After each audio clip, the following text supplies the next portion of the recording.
Accueil, au menu, article plus grand que 12 faits méconnus et étonnants sur la spiruline. La spiruline est un super-aliment, c'est-à-dire qu'elle contient un grand nombre de nutriments, et ce dans un petit volume.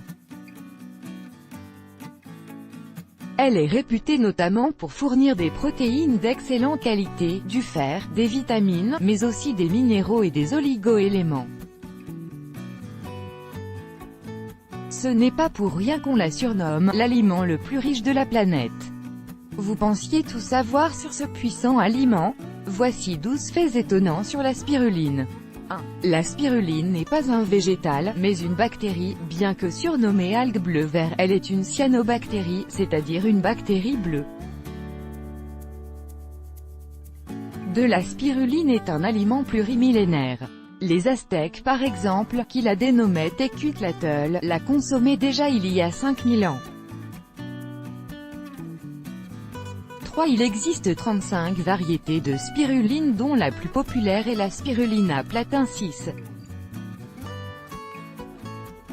4. Cultivée en bassin, la spiruline se développe à partir de 20 degrés Celsius. Si la température dépasse 42 degrés Celsius, elle meurt.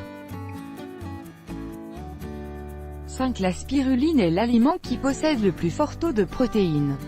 Selon la variété, elle en contient entre 60 et 70%. 6.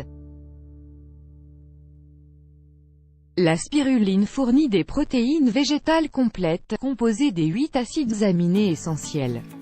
7. Les protéines de la spiruline sont très digestes.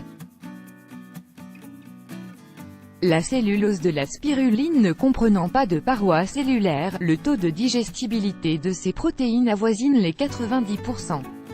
8. La spiruline est une excellente source de fer. Une poignée de spiruline contient autant de fer que 3 portions d'épinards. 9. La bêta-carotène contenue dans la spiruline est plus abondante que dans les carottes, environ 30 fois plus. 10. La spiruline est une excellente source d'acide gamma-linolénique, GLA, un acide essentiel qui contribue à maintenir la vitalité de la peau.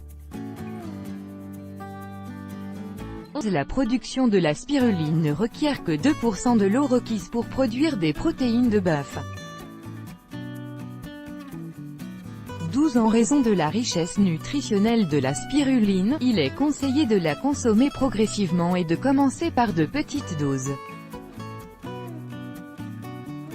On recommande 1 g par jour pendant la première semaine, puis d'augmenter la dose jusqu'à 3 à 5 g par jour.